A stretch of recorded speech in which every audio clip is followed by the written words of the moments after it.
Φίλες και φίλοι, γεια σας, καλώς ήρθατε στο κανάλι μας.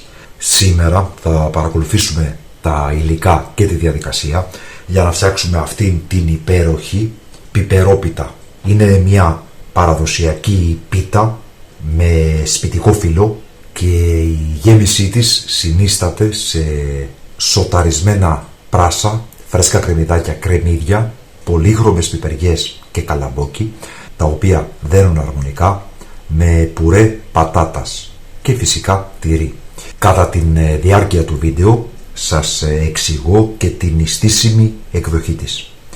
Πάμε λοιπόν να παρακολουθήσουμε μαζί τα υλικά και τη διαδικασία για την εκτέλεση της συνταγής μας. Ξεκινάμε με 2 πράσα,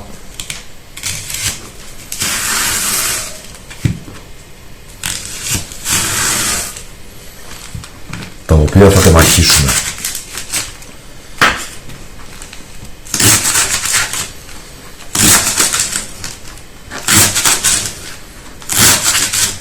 Όπως βλέπετε χαράσω σταυροειδώς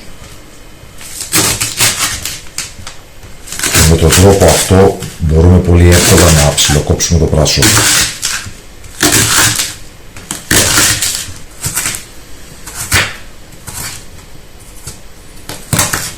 Συνεχίζουμε με 3-4 χλωρά κρεμμυδάκια.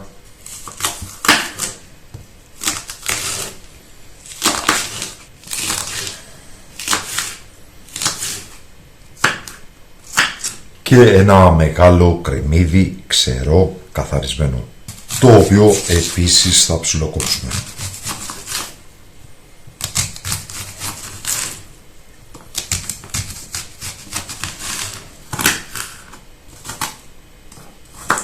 Θα συνεχίσουμε με 700 γραμμάρια πιπεριές. Μπορείτε να βάλετε πολύχρωμες πιπεριές ή να βάλετε απλά τις κλασικές κόκκινη γλυκιά τύπου φλωρίνης και την πράσινη τη φλάσκα. Θα κόψουμε τις πιπεριές μας σε μικρά κομμάτια.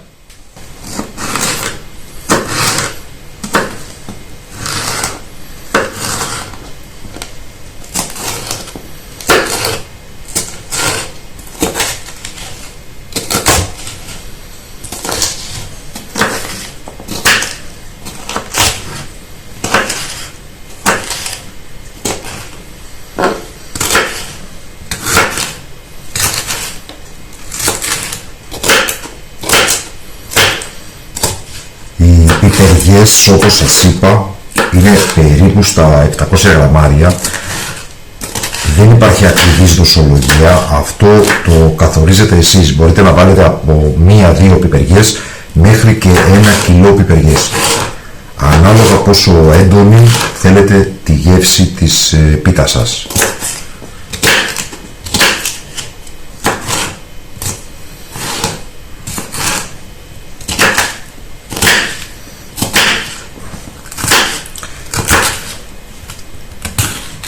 Στο σημείο αυτό θα θέλαμε να σας ευχαριστήσουμε που υποστηρίζετε το κανάλι με την εγγραφή σας, πατώντας το καμπανάκι για να λαμβάνετε τις ειδοποιήσεις, πατώντας like, κοινοποιώντας το σύνδεσμο του βίντεο στα μέσα της κοινωνικής δικτύωσης και βέβαια με τα πολύτιμα για εμάς σχόλια που μας γράφετε με τις εντυπώσεις και τις παρατηρήσεις σας.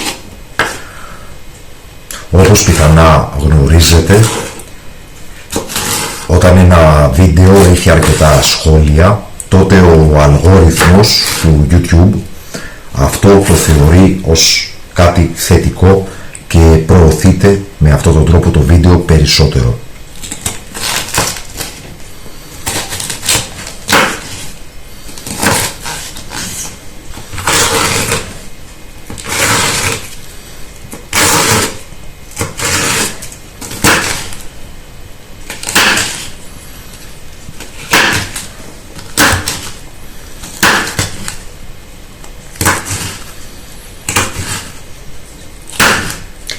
Και εδώ λοιπόν έχουμε ένα πολύχρωμο μείγμα από πιπεριές, όπου σχεδόν κάθε χρώμα από αυτά που βλέπετε αντιπροσωπεύει και μία συγκεκριμένη βιταμίνη. Το επόμενο στάδιο έχουμε βάλει κρεμμύδι, πράσο και φρέσκο κρεμμυδάκι μέσα σε ένα αντικολλητικό τηγάνι. Θα προσθέσουμε περίπου στα 80 γραμμάρια ελαιόλαδο, πιπέρι,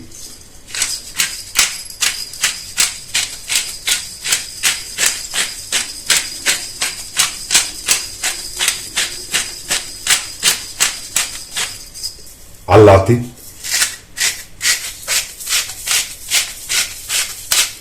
προαιρετικά λίγη καπνιστή πάπρικα. Στην αρτήσιμη εκδοχή η πάπρικα ίσως να μην είναι αναγκαία. Στην ιστήσιμη όμως εκδοχή σας συνιστώ επιφύλακτα να χρησιμοποιήσετε και πάπρικα. Αυτό το οποίο θα κάνουμε τώρα είναι να καβουρδίσουμε πολύ καλά το κρεμμύδι μας, το πράσο και το φρέσκο κρεμμυδάκι.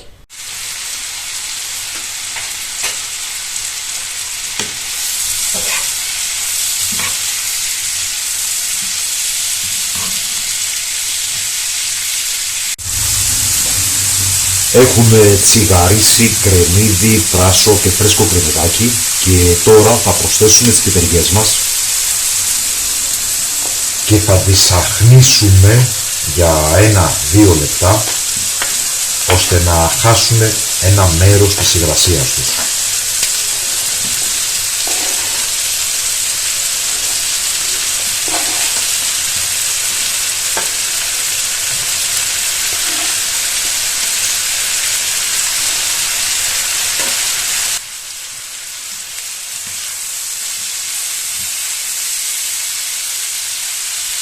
Περίπου 100-150 γραμμάρια καλαμπόκι.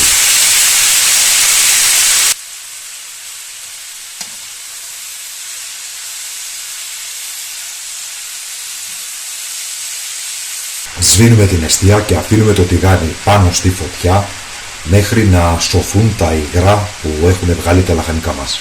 Εμείς στο μεταξύ θα πάρουμε πατάτες περίπου στα 800 γραμμάρια, θα τις βράσουμε για περίπου 30-35 λεπτά. Στη συνέχεια θα τις ξεφλουδίσουμε με ένα πυρούνι ή με το ειδικό εργαλείο θα τις πολιτοποιήσουμε προσθέτοντας αλάτι, πιπέρι, μοσχοκάριδο, 50 γραμμάρια βούτυρο και 200 γραμμάρια γάλα. Θα ανακατέψουμε και θα γίνει ένας πουρές.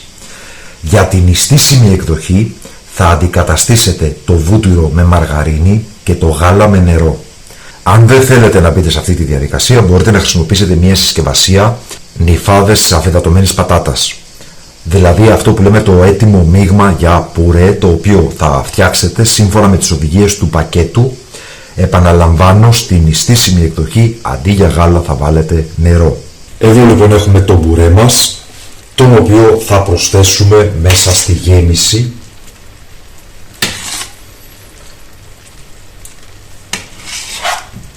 Μπορείτε προφανώς να φτιάξετε αυτή την πίτα και χωρίς το πουρέ, χωρίς την πατάτα. Όμως θεωρώ ότι με τον πουρέ γίνεται καλύτερη γιατί δίνει σώμα στη γέμιση. Θα ανακατέψουμε.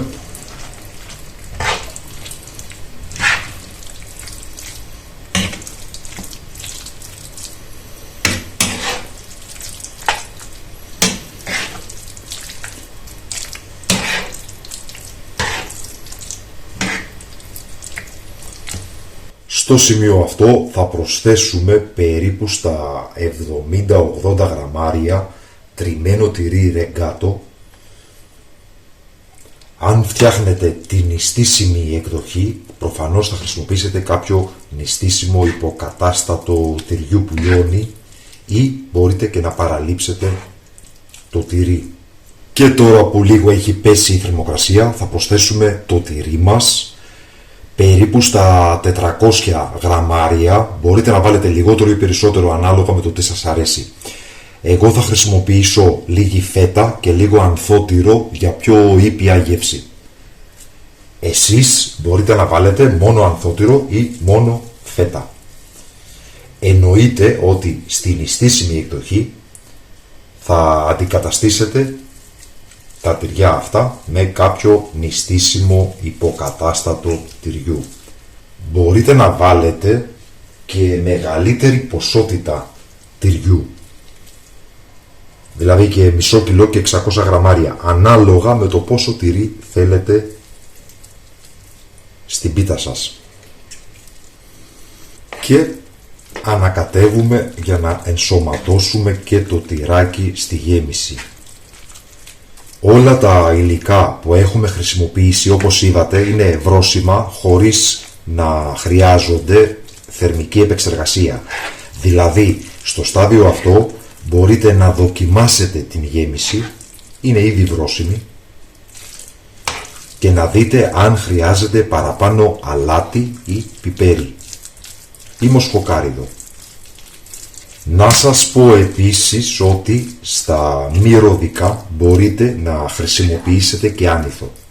Εγώ θα προσθέσω ακόμα λίγο πιπεράκι που μου αρέσει.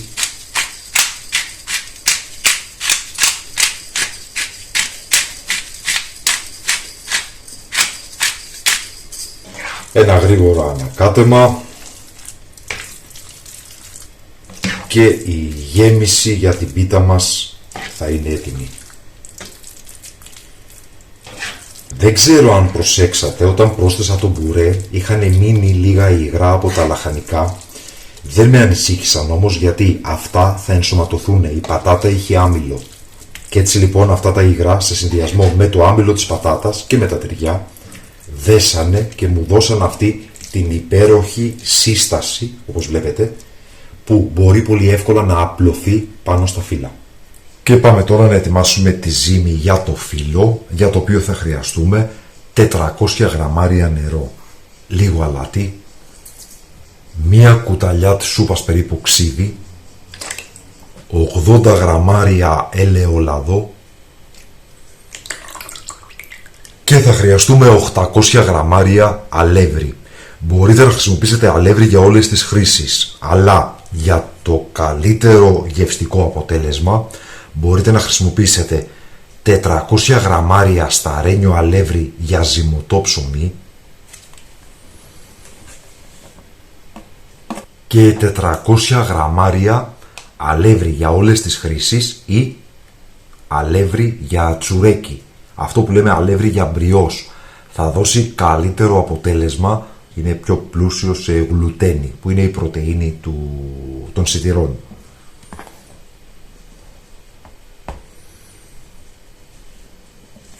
Ξεκινάμε λοιπόν να ανακατεύουμε. Όταν η ζύμη δέσει θα αρχίσουμε να ζυμώνουμε πλέον με τα χέρια μας μέχρι να αποκτήσουμε μια ομογενή και λία ζύμη. Έχει πάρει σχεδόν όλο το αλεύρι, οπότε θα μεταφέρω τη ζύμη στο πλαστήρι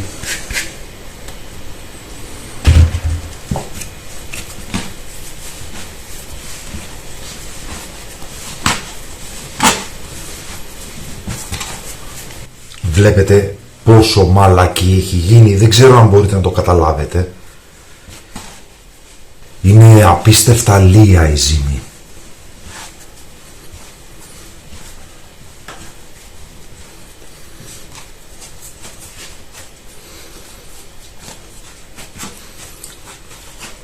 Αυτό το οποίο θα κάνουμε τώρα είναι να χωρίσουμε τη ζύμη σε 8 περίπου ίσα κομμάτια.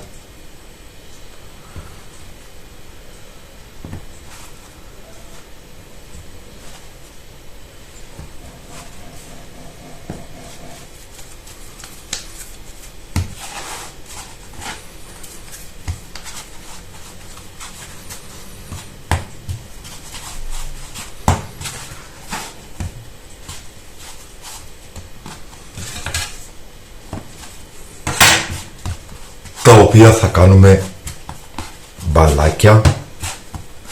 Δεν είναι θέμα ομορφιάς, είναι ότι η σφαίρα έχει την μικρότερη επιφάνεια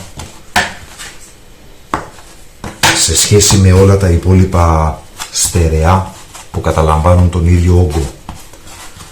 Οπότε αυτό σημαίνει ότι δεν θα μας ξεραθεί η ζύμη.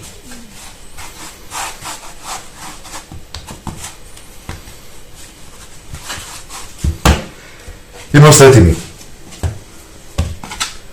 Θα αποσύρω τη ζύμη και θα λαδώσω το ταψάκι μου για να είναι έτοιμο. Θα χρειαστούμε περίπου στα 200 γραμμάρια ηλιέλαιο για το άλυμα των φύλων. Θα λείψουμε λοιπόν καλά τον πάτο και τα τυχώματα σε ένα μέτριο προς μεγάλο ταψί. Αυτό που βλέπετε είναι 36 νούμερο. Νομίζω ιδανικά το 38 θα ήταν καλύτερο. Θα χρειαστούμε επίσης λίγο αλεύρι για το άνοιγμα των φύλων μας. Και θα ανοίξουμε το φύλο.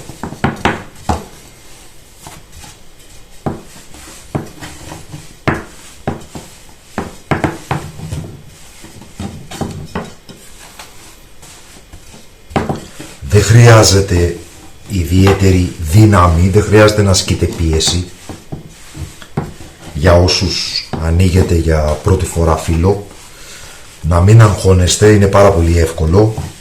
Δεν χρειάζεται επίσης το φύλλο να σας βγει στρογγυλό, τετράγωνο, μακρόστενο, βάλ, τρίγωνο, ισόπλευρο, σκαλίνο, ισοσκελές. Όπως σας βγει.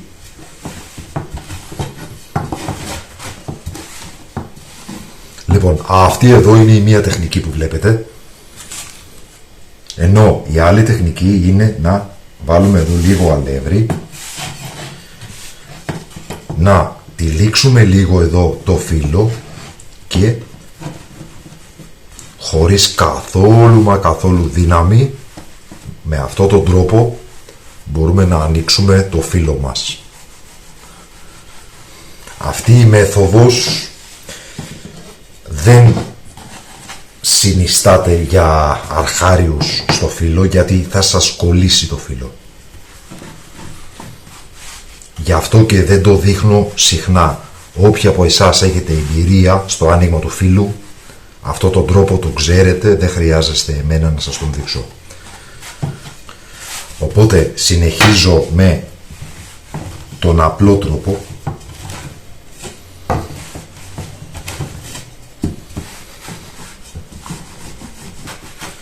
Η ζύμη αυτή είναι τόσο καλή που το φύλλο μπορεί να ανοίξει και να γίνει πάρα πολύ λεπτό χωρίς να σας σκιστεί.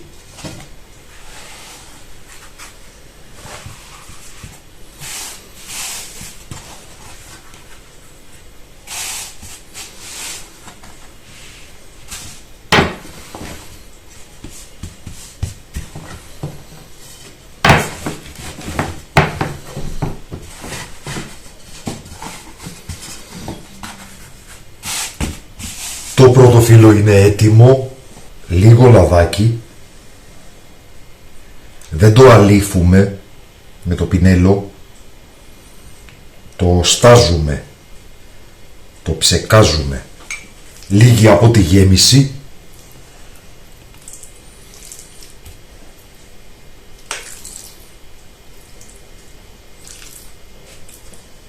η οποία γέμιση πλέον έχει κρυώσει.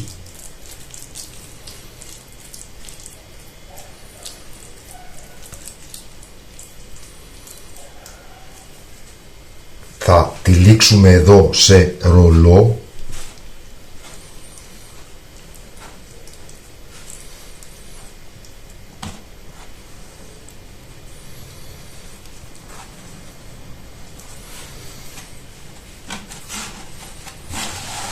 Θα κλείσουμε τις άκρες και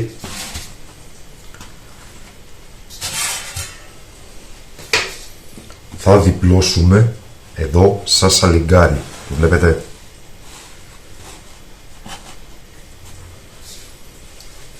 Και θα το βάλουμε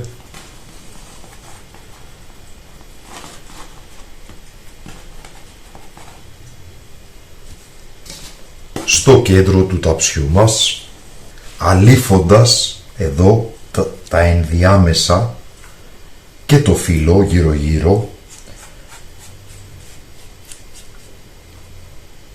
με ηλιέλαιο ώστε να μην κολλήσει το ένα με το άλλο.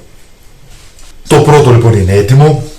Συνεχίζουμε με το δεύτερο, το οποίο μόλις το ανοίξω και το ετοιμάσω θα σας δείξω πώς το τοποθετούμε στο ταψί μας. Δεύτερο φύλλο λοιπόν, λαδάκι,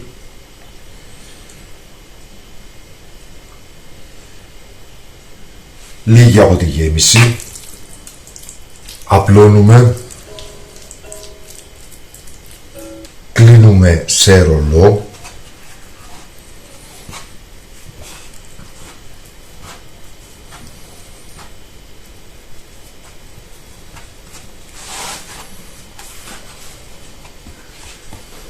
μεταφέρουμε στο ταψί μας,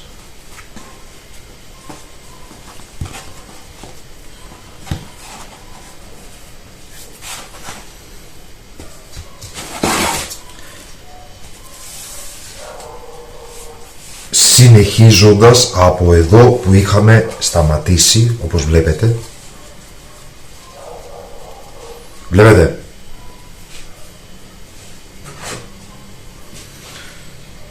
ηλιέλαιο,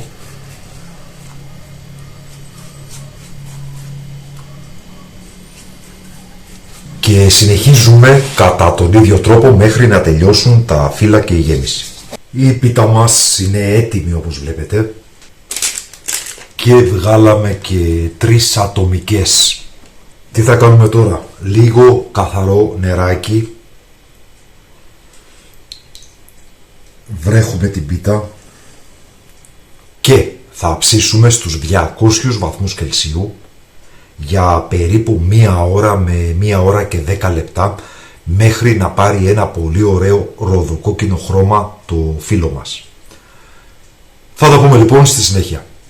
Η πίτα μας είναι έτοιμη μόλις τη βγάλαμε από το φούρνο και αυτό που μένει είναι να τη σκεπάσουμε για να μαλακώσει λίγο το φύλλο, γιατί είναι πάρα πολύ τραγανό. Μην ξεχνάμε ότι είναι σπιτικό. Θα σερβίρουμε όταν πέσει λίγο η θερμοκρασία της πίτας μας. Και εδώ βλέπουμε τις ατομικές, οι οποίες μόλις βγήκανε από το φούρνο.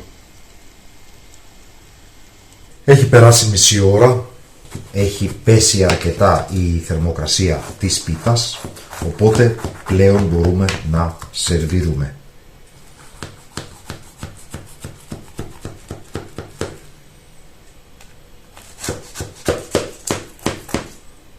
Θα βγάλουμε λοιπόν μερικά κομμάτια.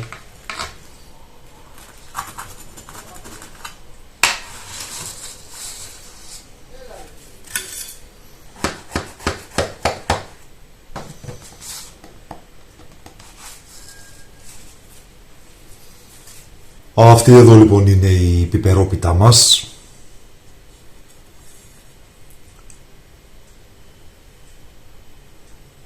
Πράσο, καλαμποκό, πιπερο, πατάτο, τυρόπιτα ή απλά πιπερόπιτα. Αυτή ήταν λοιπόν η σημερινή μας συνταγή. Ελπίζουμε να σας άρεσε. Σας ευχαριστούμε που μας παρακολουθήσατε. Καλή συνέχεια. Να είστε όλοι καλά.